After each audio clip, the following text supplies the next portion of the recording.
พาพี่พาน้องมาเบิ่งปั่นเข่าได้มาปั่นเข่าหน้าตัดจุปู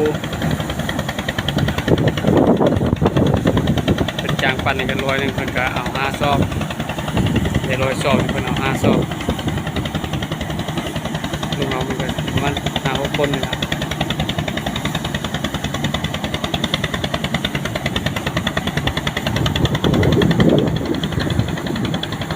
ของเครื่องสัตว์ปวดแล้วแม่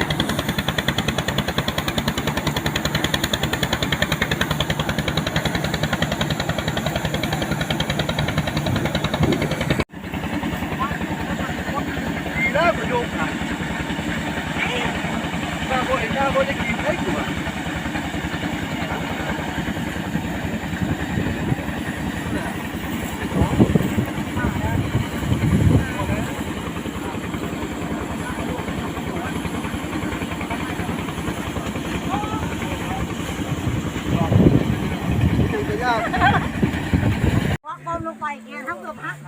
เอาแกที่บ่ได้เฮ็ดหยังมัดเข้าเด้มีน้ำมัดทำแกทั้งเกือบหัก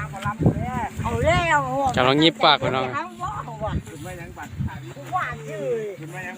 คือพูดแหละไม่ยังมันการปวนครับเนาะโอ้หลายเต็มเลยเนี่ยไอ้100 ปลาย